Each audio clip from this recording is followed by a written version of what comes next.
Taigi, pradėjome įrašinėti susitikimą ir paleidžiu visas skaidres. Šiandien šnekėsime apie žiemos sporto šakas kaip alternatyvą dviračių sportui. Na ir tikiu, kad dauguma čia susirinkusių yra dviratininkai, bet nebijoju, kad nemaža dalis yra tų, kur tiesiog nori palaikyti aktyvumą žiemos sportu, žiemos metu. Ir pagrindinės problemos, su kuriomis mes susidurime žiemą, tai vienas dalykas akivaizdžiai aiškus, tai kad yra šalta. O kas būna su to, kai būna šalta? Tokiu metu, kai šalta, norisi susigūžti, apsirengti daugiau, mažiau judėti. Ir kas tokiais atvejais nutinka? Norisi dar labiau apsirengti, norisi dar mažiau į aplinką, mažiau judėti ir įsisukame į tokį ratą, kad patogiau tiesiog pasėdėti namuose. Kitas dalykas yra tas, kad žiemą yra tamsu. Tiesiog saulė vėliau kyla, anksčiau leidžiasi ir atrodo, jeigu dar tuo metu turime daug reikalų, būdami kažkur viduje, tai gali būti tokių dienų, kai šviesos ir visiškai nepamatome. O jeigu saulė neišlenda ir tiesiog visa diena ūkanota, tai nėra kada pasikrauti energijos, taip pat gauti ir vitamino D. Ir tas pradeda slėgti, jeigu ilgą laiką nematome šviesos. Na ir žinoma, bene dažniausia problema, kurią girdime, tai kad nėra energijos. Prasidėjo žiema ir atrodo, reikia 5 puodelių kavos, jeigu nedaugiau, ir tas vis tiek nepadeda.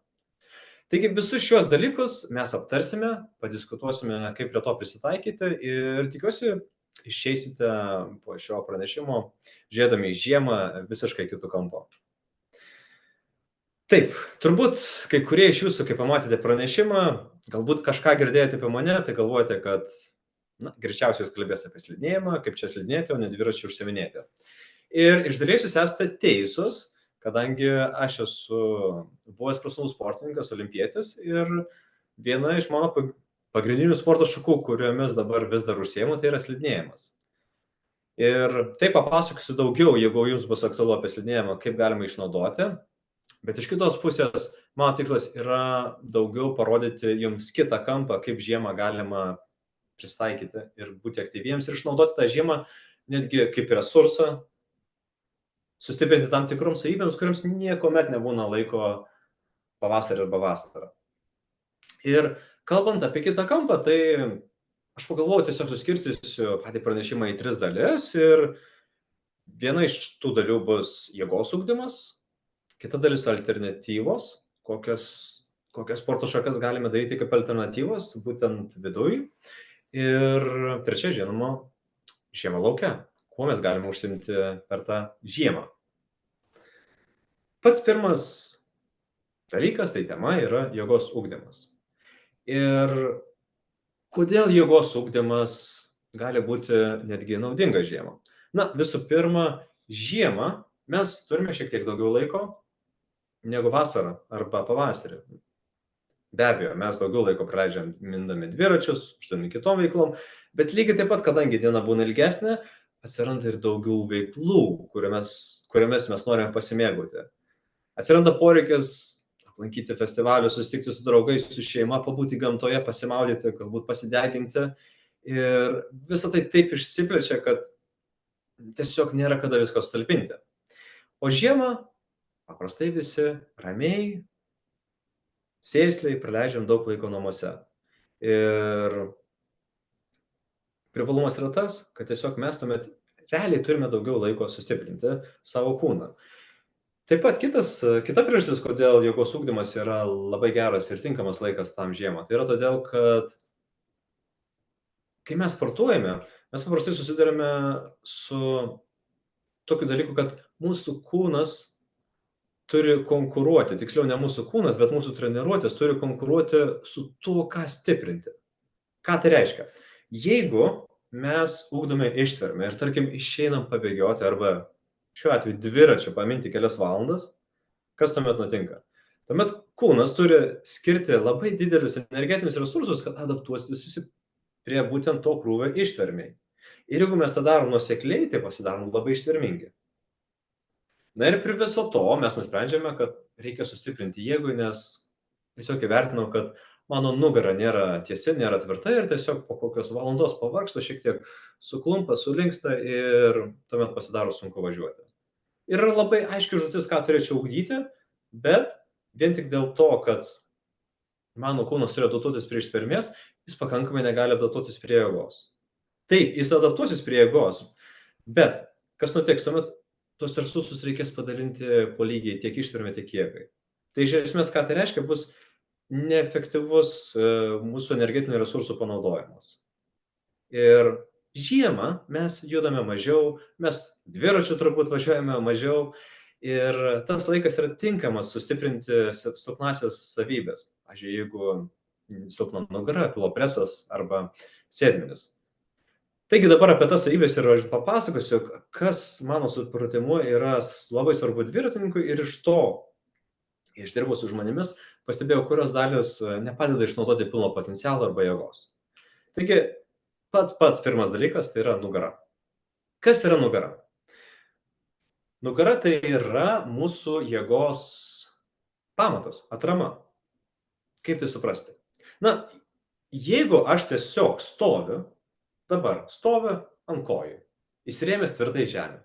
Ir jeigu noriu atlikti kažkokį darbą, kelti ranką arba pasisukti, tai reiškia, man reikia atramos. Mano kojos yra pamatas, kuriuo aš laikausi į žemę, kad galėčiau save pasukti. Priešingą atveju, jeigu tiesiog tvyročiau ore, būtų labai sunku pasisukti, nes nėra atspirties taško.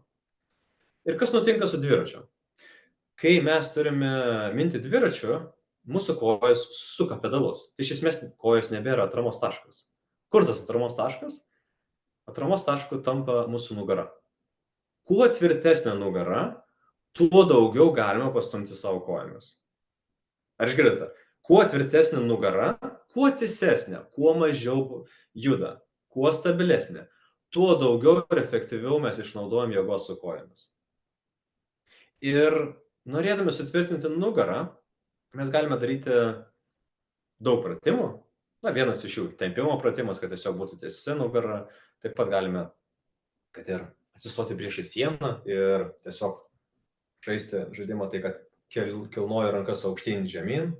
Tai iš esmės mūsų ciklas yra suaktyvinti tarpumenčio raumenis. Galime daryti ir atsispaudimus, bet pats principas yra tiesiog skirti dėmesio nugarai, kad nugara galėtų likti tiesia. Ir dabar nesigilinsiu į konkrečiai kokius pratimus daryti, nes aš nenoriu nuklysti nuo pačios esmės, kurias dalis reikia sustiprinti, bet pabaigoje, jeigu jums bus aktualu, tai galėsiu taip pat ir pasidalinti pratimais. Tai pirmas dalykas yra tai, kad mes turim pasirūpinti, kad mūsų nugara išliktų tiesi, kai atliekam judesį. Ir kaip tą sužinoti? Jeigu, pavyzdžiui, dabar, čia ir dabar aš stoviu ir noriu pakelti tiesiog koją ir ją paliesti su ranka. Tai jeigu tai bedarant, pajusiu, kad mano nugara turi suktis arba risti, tai yra ženklas, kad nugara yra nepakankamai tvirta, kad galėtų laikyti krūvį. Na, galbūt 1 ar 2 žingsnius padarysiu, bet po kokio 50 pradėsiu sukiotis, tai reiškia, ta tendencija kartosis ir minant dviratį. Ir tai būtų vienas iš būdų identifikuoti, ar jūsų nugara yra pakankamai tvirta. Na ir turbūt kai kurie iš jūsų jau dabar bandote kilnoti kojas, o kiti ir taip žinote, kokia jūsų situacija. Tai mintis yra tokia, kad jeigu dinaminį veiksmą atlikdami jaučiate, kad jūsų nugara negali išlaikyti tiesios pozicijos, tai yra ženklas, kad reiktų skirti dėmesio sustiprinti nugarą. Vėlgi, apie pratimus galėsiu pakartoti, bet taip pat aš manau, kad jūs žinote nemažai, kaip tai galima padaryti. Kita dalis. Nugara buvo vienas. Kita dalis, kuri labai svarbi, tai pilopresas. Na ir žinoma, nieko naujo, pilopresas taip visur jisai reikalingas, visur jis būtinas. Bet kodėl pilopresas? Aš noriu atkreipti dėmesį. Tai pilopresas todėl, kad pilvas yra arčiausiai mūsų dubens. O kas yra dubuo? Dubuo tai yra svorio centras. Ir tai reiškia, kad labai praverčia turėti tvirtą pilopresą, kadangi kad ir ką mes darytumėm, ar stumtumėm kojas, ar keltumėm svorį su rankomis, visada įsitraukia pilopresas. Ir jeigu pilopresas įsijungia, tai tokiu atveju mes lygiagrečiai stumiame arba keliame svorį pasipriešinimą tiesiai nuo dubens. O kaip sakiau, dubuo yra mūsų svorio centras. Todėl pilopresas dalyvauja praktiškai visur. Ir ypač dviratininkams, kurie nori minti, turi pajausti, kad mina ne tik kojomis, bet stumia kojas iš pilvo preso. Ir kaip prieš tai minėjau apie nugarą, jeigu nugara yra tvirta, tuomet pilvo presas išnaudoja pilną potencialą stumdamas kojas. Kaip į tai pažvelgti giliau? Na, įsivaizduokime, kad mūsų kojos yra tvirtos, raumeningos. Ir ką su jomis galim padaryti daugiau? Na, palyginkime tą mūsų kojų jėgą, tai tarsi būtų medis. Medis, kurį mes matome lauke. Medis, kurį mes matome virš žemės. Ir tai dažniausiai mes suprantame, kad medis tai yra medis tas, kuris virš žemės. Bet medis taip pat yra požemė, tai šaknis. Šaknis, kurios laiko kamieną, šaknis, kurios maitina medį. Ir lygiai taip pat mūsų kojos atlieka labai sunku didžiulį darbą, bet kad kojos galėtų atlikti darbą, jos turi išnaudoti kitus raumenis atlaikančius. Ir šiuo atveju pilvo presas ir nugara būtų to šaknis. Kuo tvirčiau ir geriau palaikys jūsų pilvo presas ir nugara jūsų kojas, tuo daugiau galėsite išnaudoti.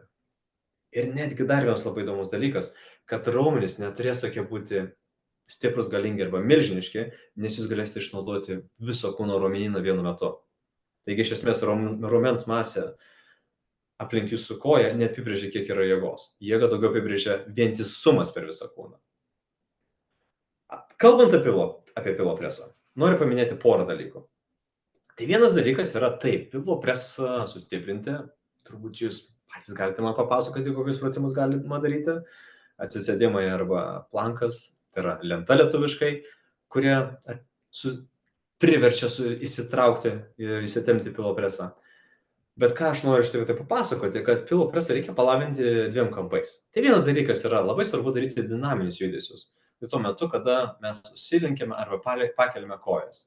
Ir aš asmeniškai pastebėjau, kad labai daug įtakos turi tada, kai mes galvojame, kad jeigu žiūrite šiuo metu ekraną, skaidrės, tai kad kyla ne krūtinė į priekį, bet daugiau, kad keliame kojas virš arčiau pilvo preso.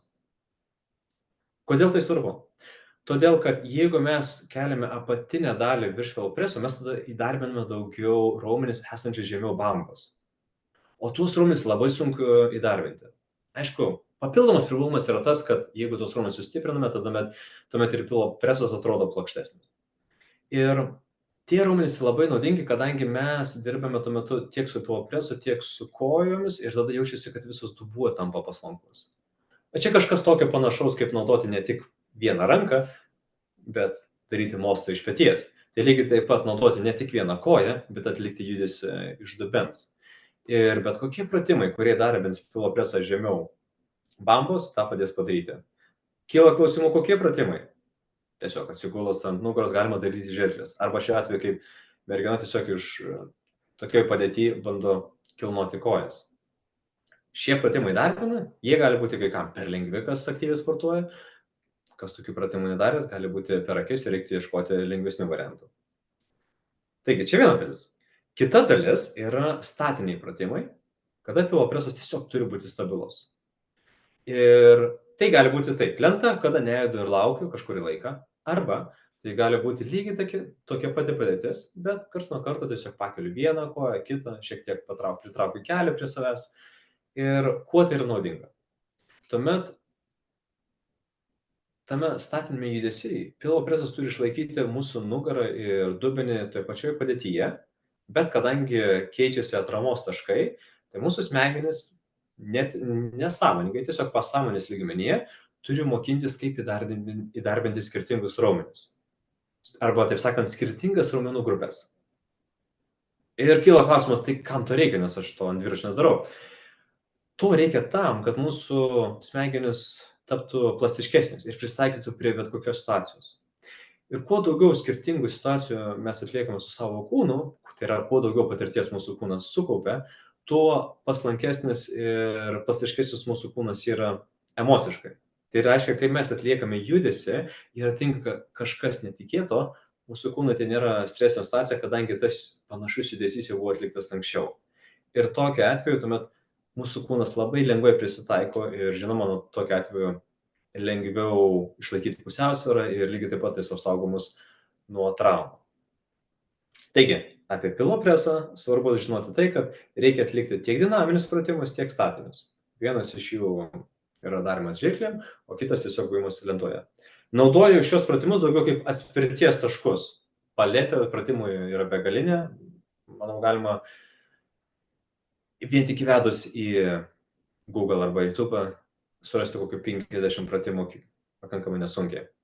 Taigi, šiuos dalykus iškomunikavau. Nugara, pilvo presas. Ir dabar keliaujame prie trečios raumenų grupės, kuri yra sėdmenis. Tai nėra vien tik sėdmenis, bet įvardinau sėdmenis tam, kad būtų paprasčiau suvokti ir įsiminti jumis. Kadangi jeigu sakyčiau vien tik kojos arba šlaunės, tai mes kiekvienas skirtingai tai suvoktume. Ką tai reiškia? Kad šlaunės yra tiek dvigalviai raumenys esantis gale, tiek keturgalviai. Kojos taip pat yra ir blauzdos, ir ties šivikuliu esantis raumenys. Ir tai yra gana platu. Bet jeigu mes kalbėsime apie sėdmenis, tai sėdmenis taip pat įdarbina ir dvigalvius raumenis esančius apačioje. Ir kas paprastai nutinka? Arba su kuo aš esu susidūręs, kai ateina dviratininkai neprofesionalai, bet tie, kurie daug mina, arba mėgsta numinti kiekvieną dieną. Pastebėjau, kad dažnai būna sustiprėję keturgalviai raumenys. Kas tie keturgalviai yra? Tai yra tie raumenys, kur yra pačiame viršuje, tarp kelio ir dubens. Viršutiniai raumenys, priekiniai raumenys šlaunies, galima sakyti taip. Ir taip, kai jie sustiprėja, atrodo gražus, kojas atrodo raumeningos, bet tada gali atsirasti disbalansas. Disbalansas tarp priekinio ir galinių raumenų. Tų galinių raumenų, kurie yra tarp kelio ir sėdmens. Ir jeigu mes skirsime dėmesio įdarbinti sėdmenis, nenorim, mes įdarbinsim ir galinius raumenis. Ir kas tokiu atveju atsitiks, mes subalansuosime tiek priekį, tiek galą. Ir dviračiu minant, taip, yra šiek tiek kelimas, viršutiniais raumenys, keturgalviais, bet didžiausią dalį ir daugiausiai jėgos turi būtent tie galiniai raumenys, sėdmenis ir dvigalviai raumenys. Tai yra stumimas žemyn, tai yra spaudimas žemyn. Ir šiuos pratimus, čia vienas paprasčiausių pratimų, tiesiog pritūpimas, kurį galima daryti tiesiog pasiėmus knygas, bet kokį didesnį svorį. Butelį vandens. Butelis vandens per lengvas, 5 litrų butelį vandens. Žiemo privalumas yra toks, kad kartais sutenka užsipilti skystį langams nuplauti. Ten būna tikrai 5 litrai ar daugiau ir tą buteliuką galima panaudoti, tiesiog prisipilti vandens ir daryti pratimus. Ir mintis yra tokia, kad sėdmenis ir šlaunys dirba tuomet, kai mes užbaigiame judesį. Čia yra tiesiog iš mano archyvo, kai kažkada dariau jėgos treniruotės stovyklose ir su štanga darydavom pritūpimus, tai mintis yra tokia, kad kai išsitiesia kojas, pabaigoje reikia įjungti sėdmenį, kad pasibaigtų judesys. Ir užfiksavimas yra tiesiog toks, kad kai atsistoju, įtempiu sėdmenis ir šiek tiek pastumiu dubenį į priekį. Tuomet reiškia, kad visa galinė grandinė įsijungia. Taigi, dirba kojos ir mintis, koncentracija dirbant su kojom yra naudoti dvigalvius ir sėdmenis. Dabar vienas dalykas, kurį noriu, kad atsimintumėt. Kadangi mūsų kojos yra labai stiprios, iš esmės vieni stipriausi raumenys, galima vienu metu naudoti labai daug raumenų ir nugarą laiko, ir pilvo presas, ir kojos. Ir su tais raumenimis mes galim atlikti pakankamai didelį darbą, pakelti didelį svorį, didelį pasipriešinimą. Tik tais, jeigu sporto salėje jūs kartais darytumėte didelius svorius, pavyzdžiui, čia man teko daryti su 130 kg pritūpimus, tai visų pirma, taip, reikia būtina technika ir saugumas, bet yra kitas niuansas. Yra labai svarbus niuansas, kad jeigu darysite su didesniais svoriais arba tais, kurie padidina raumenų tonusą, po to būtina daryti kažką staigaus. Na ir mūsų staigaus tai būdavo tiesiog 3-5 šokimai ant dėžės. Kodėl? Todėl, kad kai darome maksimalią jėgą, mes ugdome tą jėgą, bet judesys yra gana lėtas. Tiesiog negalime jo atlikti greitai. Negalime jungti greitųjų skaidulų, kad tą padarytume greitai, nes tiesiog svoris beveik maksimalus. Ir po to visada naudinga kažką padaryti labai greito. Galite sumažinti svorį ir greitai tą judesį padaryti, tikrai traumos nepatirsite, jeigu svorį sumažinsite 3 kartus, arba daryti kažką aktyvaus, kaip šuoliuką. Kalnų slidininkai, mačiau, tiesiog šokinėja varlyte po 10 šuolių. Tas reikalauja kitų įgūdžių, pusiausvyros ir labai tvirtų raumenų aplink kelius ir čiurną, tai užšokimas yra daug paprasčiau. Nebūtina taip drastiškai šokti, mintis yra tiesiog užšokti, nes šuolis reikalauja staigumo. Taigi, jeigu darysite didesnį, sunkesnį svorį, po to naudokite kažką greito. Tikrai ilgai neužtruksite, padarykite bent 3 šuoliukus ir jau bus gerai. Taigi apibendrinimui apie jėgą. Dabar tiesiog noriu pakartoti, ką aš šnekėjau. Keli dalykai, kas būtina žiemą, tai yra nugara, kad tarpumentis būtų tvirtas, kad nugara būtų tiesi ir kad būtų pamatas mūsų apatiniai kūno daliai. Antras dalykas yra pilvo presas, tai yra statiniai pratimai ir dinaminiai pratimai. Ir sėdmenis, šlaunis, tai yra galinė dalis, kuri atlieka darbą minant dviratį. Atkreipkite dėmesį, skirkite dėmesį šiems 3 dalykams. Galite pasirinkti tiesiog 3 pratimus. Vieną nugarai, vieną pilvo presui ir vieną sėdmenims ir jau bus labai gera priežiūra per žiemą. Dabar kita dalis. Prisitaikymas. Ir tiems, kurie turite dviračio treniruoklį namuose, nebėda, galite tiesiog atsisėsti ir minti ir mėgautis. Aišku, suprantu, nėra toks džiaugsmas, tai nėra buvimas lauke. Ir dažnai atsitinka taip, kad būna karšta, reikia pasidėti rankšluosčius po kūnu tam, kad prakaitas varvėdamas tiesiog, kad būtų geriamas prakaitas. Ir tai nėra visiškai tas pats, kas minimas lauke. Bet ką aš noriu iškomunikuoti šioje vietoje? Esminis dalykas yra galbūt ne dviračio minimas ir kadangi ne visi tą galime daryti, nes neturime treniruoklių, arba nelabai norime į sporto salę, arba neturime tam laikoj. Bet ką mes galime daryti, tai mes galime praleisti daugiau laiko pirmoje, antroje intensyvumo zonoje. Tiems, kurie turi pulsometrus, turbūt supranta, apie ką aš šneku, bet tiems, kurie jų neturi, tai galiu pasakyti, kad tiesiog būtinas bet koks aerobinis krūvis, kuris neviršyje 1-2 zonos. O 1-2 zona tai yra jūsų 180 minus jūsų amžius. Tai tarkim, man yra 37, tai mano aerobinis slenkstis būtų 143. Ir ką tai reiškia? 143. 143 tai reiškia, kad man rekomenduotina daugiau laiko praleisti būtent treniruojantis iki tokio pulso. Jeigu tiksliau, tai 80% viso laiko. Jeigu sportuoju kiekvieną dieną. Ir kodėl tai būtina? Kadangi tai yra krūvis, kuris skatina mitochondrijų padaugėjimą. Ir labai įdomus dalykas, kad jeigu aš užsiemu bet kokią fizinę veiklą, kuris skatina aerobinį galingumą, man nebūtinai reikia užsiimti tik šią veiklą. Taip, man reikės jėgos ir man reikės technikos, minant dviratį arba slystant su slidėmis, bet aš galiu atlikti bet kokį fizinį krūvį, kuris skatins mitochondrijų padidėjimą raumenyse. Tai yra padidins ištvermę arba atsparumo krūviui.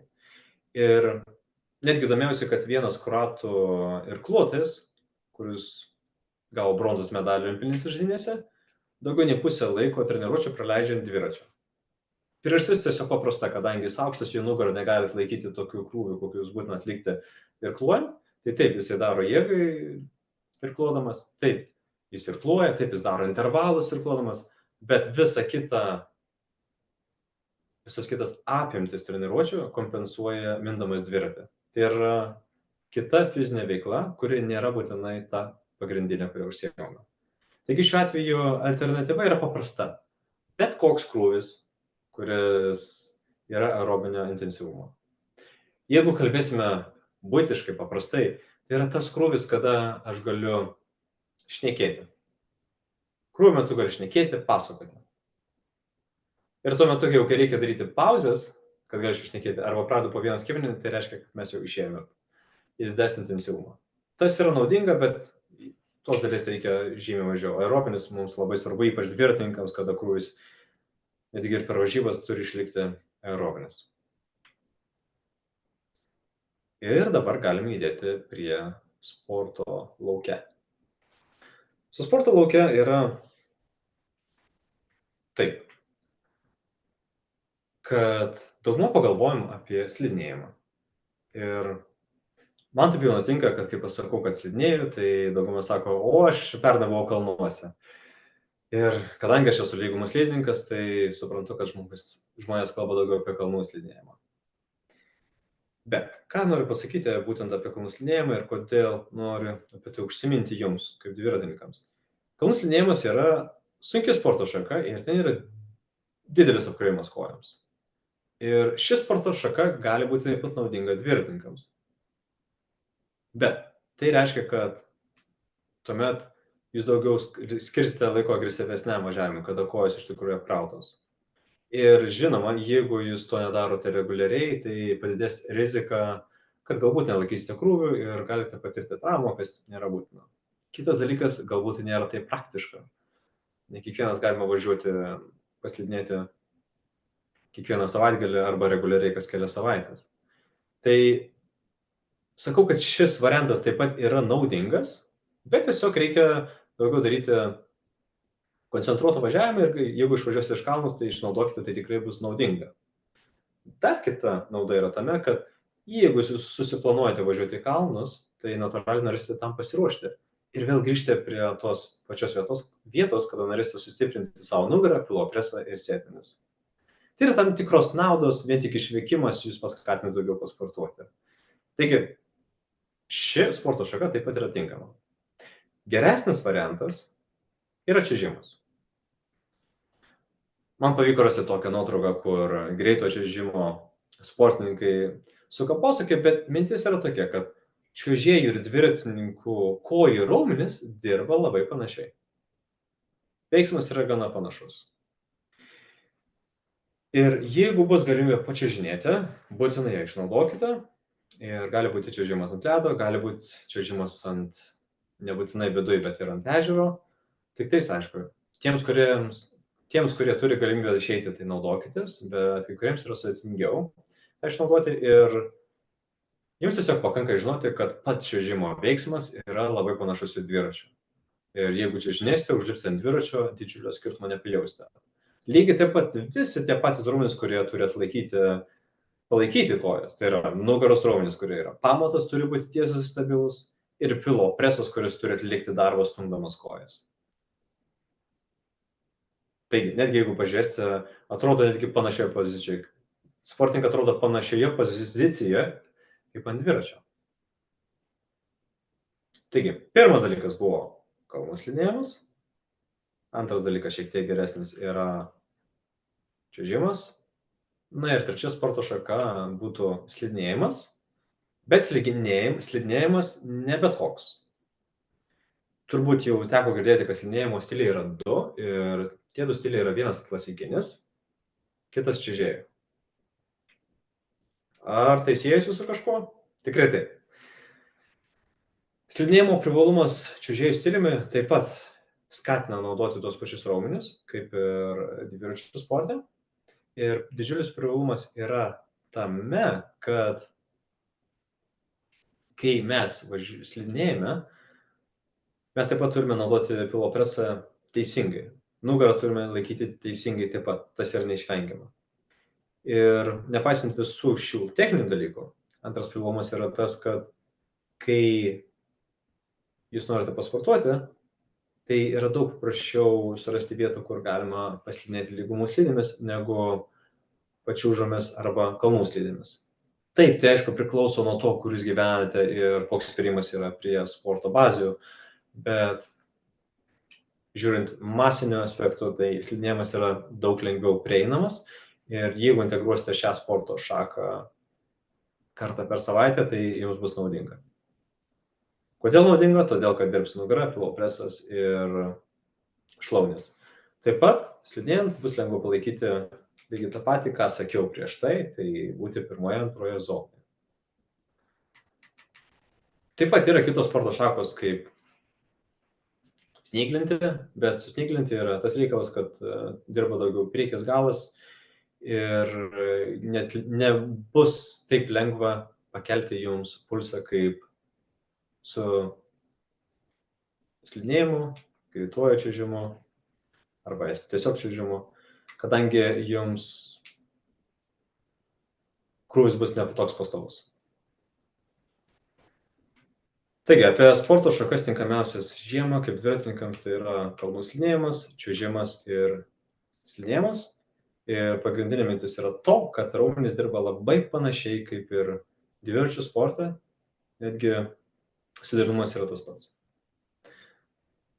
Pašnekėjome apie šios kelias dalykus, kaip ką sustiprinti, kokias alternatyvas galima naudoti ir ką galime daryti lauke. Ir dabar noriu šiek tiek papasakoti arba jūs įkvėpti motyvacijos ir daugiau džiaugsmo, kaip pasimėgauti ir pasidžiaugti žiemą. Na, kaip pradžioje atsimenate, minėjau, kad tokie dalykai, žiemą yra šalta, žiemą yra tamsu ir žiemą trūksta energijos. Tai galima pažiūrėti vis tą, prie to pristaikyti, žiūrėti kitą pusę. Pagrindinis dalykas žiemą, kai mes sportuojame, arba dažniausiai klaida būna, kad tiesiog per šiltai apsirengiame. Na ir kitas kraštutinumas, aišku, per plonai apsirengiame. Bet pagrindinis niuansas žiemą yra rengtis sluoksniais. Ir paprastai užtenka 2-3 sluoksnių. Aš netgi mokindamas pastebėjau, kad daugiau 3 sluoksnių neturiu. Kartais nusirengiu iki 2. 2 tai reiškia apatinė dalis ir švarkelis, kuris kvėpuoja, bet nėra pralaidus vėjui.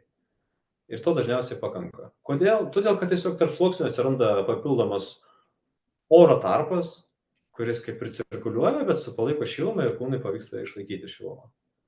Ir lygiai taip pat taisyklė yra kariuomeniai. Kariams taip pat rekomenduojame rengti sluoksnius tam, kad būtų lengviau reguliuoti ir išlaikyti šilumą. Taigi, jeigu pradėsite eidami lauką sportuoti bet kurią veiklą, bandysite ne šiltai apsirengti, bet tiesiog susiderinti sluoksnius, jums bus daug paprasčiau ir lengviau. Ir paprastai taisyklė būna tokia. Išėjus į lauką turėtų būti vėsoka, nelabai šalta, bet šiek tiek vėsoka ir paprastai po 10 minučių jau bus pats tas. Tai jeigu yra galimybė, taip galite užsidėti papildomą sluoksnį pradžią, kad iššiltumėt, bet paprastai jau kai bus šilta, pradės mušti prakaitas. Ir žiemą prakaitas netaip greitai džiūna ir tai gali sudaryti bėdų, kadangi po to šlapias prakaitas jūs pradės šaldyti. Tai geriau apsirenkite sluoksniais ir tuomet pirmyn. Kitas dalykas. Tamsu. Dienos trumpėja. Bet lygiai taip pat, iš kitos pusės, jūs turite daugiau laiko. Ir kaip minėjau, kad kadangi jūsų reikia mažiau aplinkai, palyginus su to, kai būna vasara, tai tiesiog paprastai vakarai būna ramesni ir rytai būna ramesni ir tiesiog yra to laiko. Mes linkę daug mažiau padaryti arba daryti tai vangiau, bet iš esmės pastebėjau, kad sportas rytais arba sportais po darbo yra daug paprastesnis žiemos laikotarpiu. Taip, tai yra tamsu, bet kitas dalykas, išėjus žiemą, sniegas yra pakankamai šviesus ir daug atspindi, taigi mūsų periferiniai matymai tamsoje to pilnai pakanka, kad orientuotumės. Ir kitas dalykas yra, kadangi mes galime atsikelti įprastų laikų, kas vasarą arba anksčiau žiemą, iki tol, kol kyla saulė, tai tas dalykas suteiks energijos. Ir kadangi dėl šviesos arba saulės stokos trūksta energijos, kas būna žiemą, mes galime tą išnaudoti kaip resursą, kadangi kas suteikia energijos? Taip, saulė, taip teigiamos emocijos, bet lygiai taip pat šilumuoja ir kontrastai. Galima naudoti, nebūtinai reikia lipti eketę, čia tiesiog vizualinis paaiškinimas, bet mintis yra tokia, kad tiesiog galima naudoti šaltą arba vėsų dušą. Nesakau, kad eiti šaltą, bet tiesiog galima naudoti vėsesnį, kad mus pravudintų. nenorite į dušą, tiesiog išėkite į lauką pasivaikščioti arba mankštelę padaryti lauke. Šaltas oras, kurio kvėpuosite, jis yra sausas, viskas su juo gerai, tikrai nesušalsite, bet taip pat sustiprins jūsų imuninę sistemą ir tas imuninės sistemos stiprimas jūsų organizmą paskatins jausis energingesniu. Pirmas 2 dienas galbūt jau to nebus, bet pastebės 4-5 dieną jausitės daug žvalesni, energingesni. Tai mintis yra tai, kad vien tik šaltis iš savęs jau yra resursas, tiesiog reikia tinkamai panaudoti. O paprastai, kas nutinka, tai mes turime veiklos sumažėjimą, mes nebūname tokie aktyvūs ir dar didelė dalis, kodėl mes turime mažiau energijos, tiesiog mes tampame sėslesniais. Ir bent jau aš tai jaučiuosi, kad žiemą man viena diena būna kaip 2. Kartais aš neatsimenu vakare, tai buvo šiandien iki pietų, ar tai buvo vakar, nes jausmas, kad tiek daug įvyko, kad tai buvo vakar. Tai tiek, aš norėjau jūs įvesti, papasakoti. Ačiū tiems, kurie pasilikot visą laiką ir išlaikėte dėmesį. O dabar labai tikiuosi, kad jums kilo kažkokių klausimų ir dabar norėsite apie tai padiskutuoti.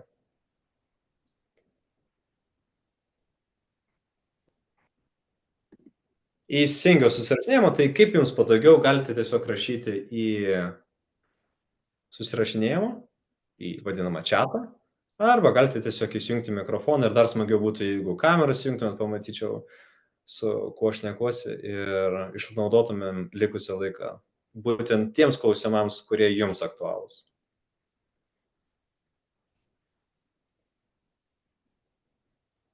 Gal galite tada papasakoti apie tuos pratimus nugarai stiprint, kur minėjot? Taip. Aš spėju, kad su Greta kalba. Taip. Ačiū, Greta. Gerai, tai nugarai pratimai iš esmės yra naudojami taip. Jeigu mes naudojame rankas ir benaudodami rankas mes išvengime to, kad mums reikia įdarbinti alkūnę, tai nesąmoningai prasidės tas darbas, kad mūsų pečiai taps paslankesni ir nugara pradės daugiau dirbti. Tai paprastas dalykas gali būti, tiesiog pasiimu knygą, čia elementarus. Pasiimu knygą kaip pavyzdys ir ištiesiu tą knygą ir bandau ją traukti pirmyn atgal.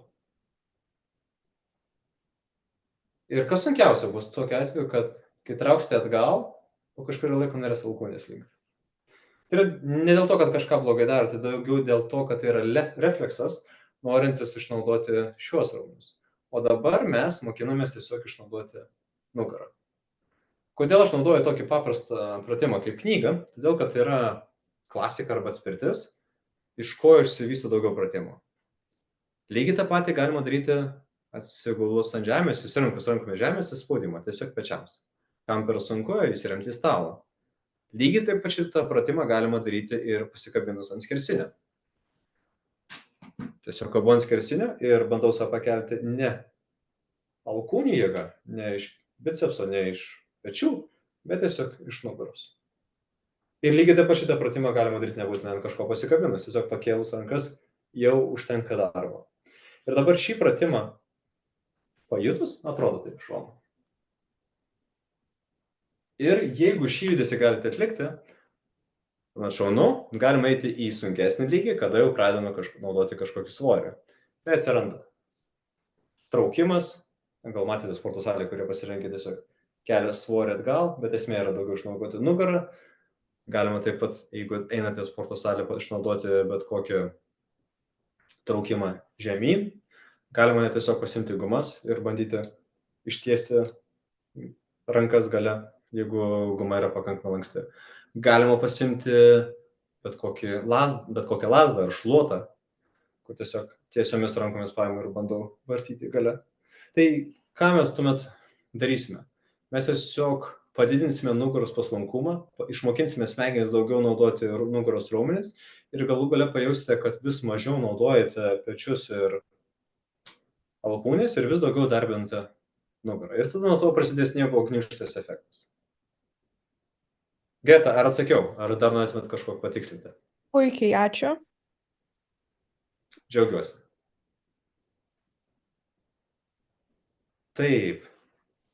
Ačiū Gretai už tai, kad pralaužėt ledus. Galbūt daugiau yra norinčių pasisakyti. Ar paklausti. Tai gal galite, labas vakaras, Labas tuos vakaras, pratimus sėdmenims parodyti? Ar per Sėdmenis. sunku? Gerai. Kelis. Taip. Gerai, kelis. Tai pats pirmas dalykas būtų pats paprasčiausias ir pabandysiu perteikti, kadangi dabar fiziškai to neparodysiu, bet pabandysiu perteikti žodžiais. Ir tiesiog duokite man žinoti, ar jums pavyko tai suprasti. Pirmas dalykas būtų tiesiog stovi taip, ar ne? Tokioj padėty.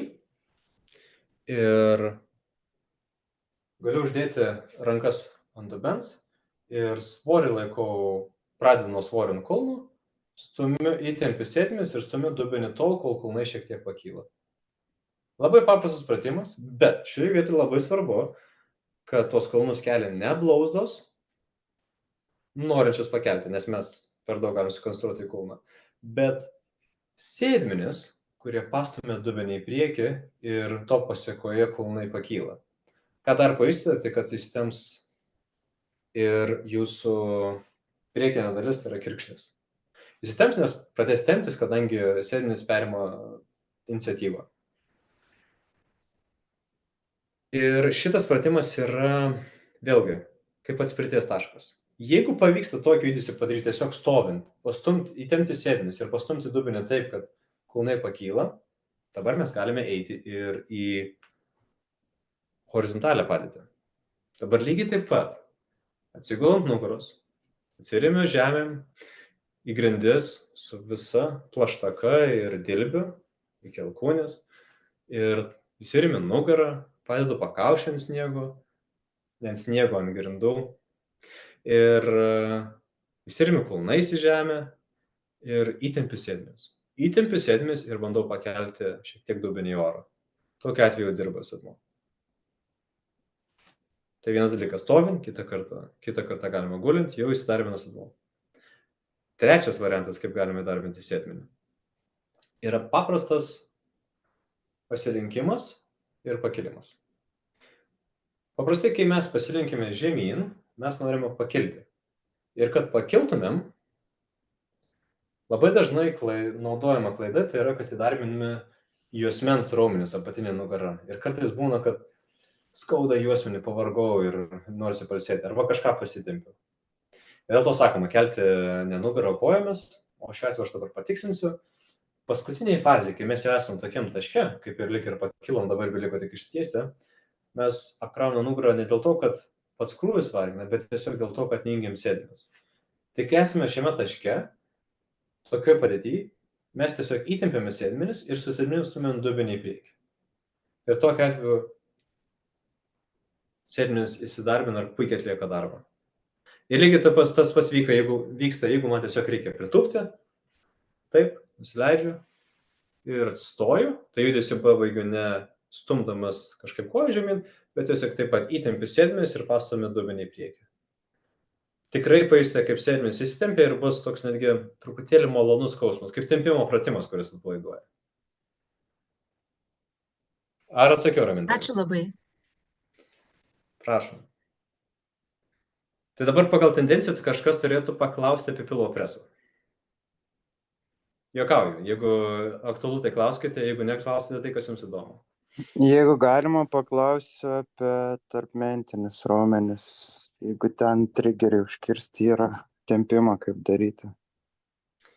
Sveikas, Mykolai, malonu tave girdėti. Pakartok, kurios raumenis? Tarpmentinis. Tarpmentinis, labai gerai. Jo. Tai su tarpmentiniais raumenim kaip yra? Mintis yra tokia, kad tie raumenys atsakingi už peties judinimo, neįjungiant paties peties. Tai kuo žemiau laikau alkūnę arba kuo arčiau, tuo lengviau tas raumuo įsijungia. Kartuoju, kuo žemiau, tuo lengviau. Kuo aukščiau laikysiu, tuo labiau bus tendencija, kad įjungsiu petį. Kuo žemiau, tuo bus lengviau. Čia vienas niuansas. Kitas niuansas, yra tas, kad labai priklauso nuo to, kokia padėtį mūsų ranka. Jeigu mūsų ranka žiūri žemyn, vėl tendencija, kad susijungs šita dalis. Jeigu mūsų ranka sukasi taip, kad nykštys žiūri į išorę arba delnas atviras, tuomet kas vyksta, alkūnė vėl sukasi į vidų ir tuomet lengviau jungti nugarą. Tai tendencija tokia, kad alkūnė arčiau delnas į išorę, tarp momentį labai lengva jungti. Tai, pavyzdžiui, mano nykštys visiškai žiūri iš šoną, alkūnė praktiškai prie šonkaulių, nugarai dar viena. Iš kur aš tą žinau? Nes aš slidinėjau, išslidinėjant yra toks judesys, kai reikia padėti vieną lazdą ir kartais vieną lazdą save išlaikyti ir pasispirti. Ir kai būna labai labai status kalnas, tuomet visada įsijungia pečiai, ne dėl to, kad status kalnas, bet tiesiog, kad ranka būna per toli arba alkūnė būna per daug iš šono. Tai tas labai greit išmokina, kad reikia pakelti krūtinę, reikia laikyti alkūnę pašonėje ir delną šiek tiek išorę. Ar atsakiau klausimą, Mykolai? Bet aš norėjau paklausti, o kaip jas atpalaiduot, tempimą, pratimą kokį? Nes aš taip suprantu, tie tarpmentiniai dirba, jeigu nugarą neteisingai naudoja, ne? Tada įsijungia tarpmentinis. Čia pats darbas su savim turi būti. Priklausomai nuo pratimo. Čia daugiau, man atrodo, kalbėjo apie tai, kad kai jau nebenaudoju jo ir jis vis tiek yra stempęs ir įtampa tam yra ir tada sunku. Taip, tai padeda pratimai, tai vienas paprastas pratimas, pats elementariausias, kurį išbandyti, tai galima tiesiog daryti katės pratimą. Tai kuomet tiesiog klupi ant kelių, įsiremi žemėm ir įkvepiu, iškvepiu, išsiriesdamas ir lygiai taip pat stumdamas krūtinę į priekį. Tai čia pats paprasčiausias, kur labai lengva padaryti ir tiesiog kvėpavimas, būtent iškvėpimas padės atpalaiduoti tos raumenis. Nes ką mes darysime, mes žaisime su to, kad styguosime tarp priekio ir galo ir kad kažkuris raumuo atsipalaiduotų, tai jo antagonistas, taip sakant, jo draugas, oponentas, padės atpalaiduoti. Čia panašiai kaip yra diena ir naktis, tai mes, pavyzdžiui, čia turime dvigalvį, bicepsą liaudiškai vadiname, ir trigalvį, tricepsą, kurie vienas kitą pakeičia. Kai šis įsitempia, šis atsipalaiduoja. Tai lygiai taip pat ir su nugara, kai krūtinė sutraukia, tuomet nugara atsipalaiduoja. Tik tavo atveju daug retesnis atvejis yra, kad nesipalaiduoja nugara, nes paprastai būna susigūžusi priekinė dalis, o dėl to, kad nugara pilnai neištempia. Tai naudodamas tokį pratimą kaip katės, tu atpalaiduosi. Ir kitas galėtų būti daug sudėtingesnis, jau kur tiesiog taip pat įsirėmęs į žemę, aš darau sekimą tokį, kur tiesiog bandau suktis, dėti petį ant žemės ir siekti kiek galima toliau. Tai vienas iš tokių taip pat padėtų. Iš esmės bandymas paveikti iš kitais raumenimis. Ar dabar aiškiau? Aiškiau. Dėkui. Prašom. Gerai, tai labai įdomu, kad... Dar vieną klausimą. Aprašymą skaičiau apie sportinį inventorių, kad galite pakonsultuoti apie lygumų slides konkrečiai. Tai žinoma, nusipirkti, kad būtų ir geras, ir nepermokėt. Ir, žodžiu, optimaliausią variantą pasiūlyti galite. Žinoma, tą viduriuką atrasti, kad nereiktų naujo pirkti nusivylus, bet ir kad nepermokyti. Nebūtinai, kad, žodžiu, kad gerai būtų ir pakankamai.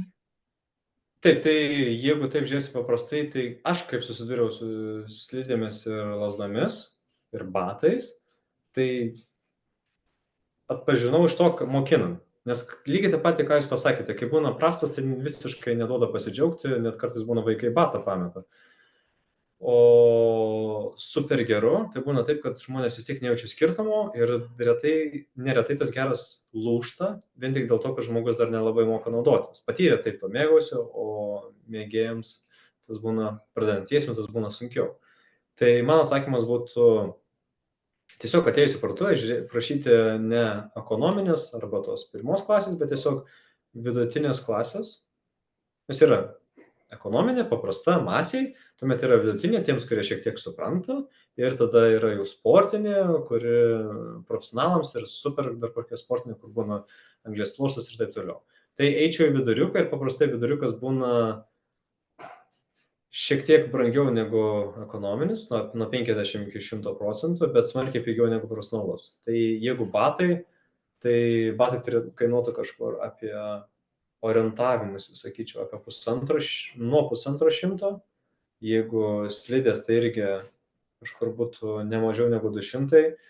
Su lazdom labai paprastai būtų, žiūrėkite ne tai, kad aliuminės metalinės, nes dabar galima įsigyti praktiškai už tą pačią kainą arba šiek tiek primokėjus 10-20 eurų daugiau anglies pluoštą, bet anglies pluošto ne 100, o tiesiog būna 50%, 80% ir jų kaina būna tikrai gera, jos tvirtos, elastingos, bet ne tiek, kad lūžtų taip, kaip būna visiškai 100% anglies pluošto.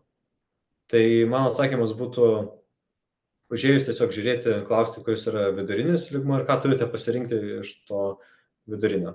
Tai tada su tokia universiteto taisyklė visada pataikysite. O jeigu bus galimybė, savaitgalis mokinu Europos golfo centro klube, tai jeigu būsite, galite užsukti, parodysiu, kokį inventorių naudoju ir susipažinsite. Ar atsakiau klausimą? Ačiū, atsakėt. O kurią valandą naudojat? Darote treniruotės? Man ten arti, aš mielai atvažiuočiau. Taip, tai treniruotės darau nuo saulėtekio iki saulėlydžio, galima taip sakyti. Tai tiesiog, jeigu ką, prašykite tiesiai, tada pažiūrėsiu, pasakysiu tiksliausias laikas, kada patogiau būna. Ačiū. Prašom. Taigi dar turim porą minučių. Esu be galo laimingas, kad skirite dėmesio mane išklausyti iki galo ir dar uždavėte klausimų. Jeigu turim dar kokį klausimą, sakykite dabar. Gal galima dar ir dėl lygumų slidžių bent firmas, kurios geresnės yra, nes vis tiek kaip profesionalą išgirsti. Dėl firmų, tarp prekinių ženklų, galiu pasakyti, aš tiesiog žinau, kurie yra geri, o ar kažkuris iš jų geresnis, negaliu pasakyti. Čia tiesiog, jie visi aukšto lygio yra geri. Tai naudojamos yra Matches, Fisher, Rossignol, Salomon, pastarieji du yra prancūziški, taip pat yra Atomic, yra Peltonen, Suomio, yra, kas daugiau yra, turbūt šitie ir bus pagrindiniai. O dar galima dar antrą klausimą, biškį pertrauksiu.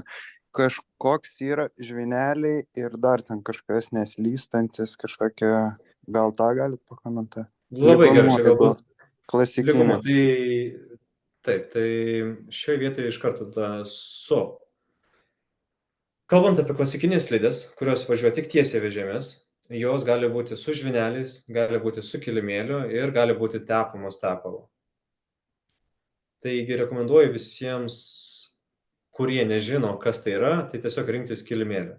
Žvyneliai taip pat būna geri, bet labai dažnais atvejais būna svoris netinka ir jie tada kelia triukšmą ir smarkiai numuša greitį. Labai sulėtina slides, to džiaugsmo nėra.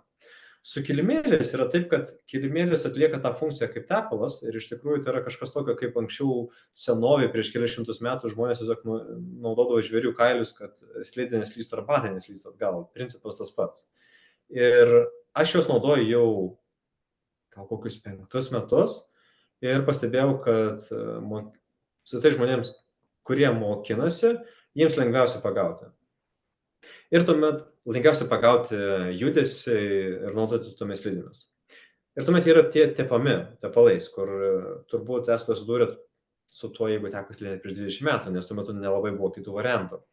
Tai tepalai yra naudojami profesionalų ir jie yra pripažįstami kaip pats geriausias būdas treniruotėms profesionaliam sportininkui, todėl kad galima geriausiai išlaikyti slidimo ir sukibimo santykį. Kilimėlis vis tiek šiek tiek palėtina slidę. Taip, jisai labai geras, bet šiek tiek palėtina. Ir jeigu varžybose dalyvauju, tai tas palėtinimas man gali labai daug kainuoti. Turime sekundėmis, aišku, vietomis, o galbūt tada rėmėjais ir finansavimu.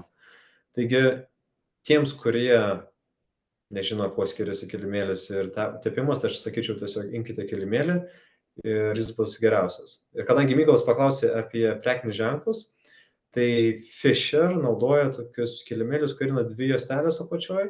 Tai iš praktikos žinau, kad tos juostelės linkusios užsikabinti už kokios šakos ar dar kažkur ir kartais pasimeta. Tai nėra didžiulė bėda, tą juostelę galima įsigyti ir vėl atstatyti, bet tai yra nepatogumas, nes tai reikia nešti, tvarkyti ir ne bet kur tą juostelę galima gauti. Tai geriausia, kai yra viena didelė juostelė, galbūt atrodo ne taip stilingai ir gražiai, bet jinai praktiškesnė ir tarnauja ilgiau. Tai tiek. Nu, Ačiū labai visiems, kad naudinga, ačiū. Taip, prašom, Mykolai. Tai jeigu dar kils klausimų vėliau, galite rašyti ir man tiesiogiai. Pasitengsiu visiems atsakyti.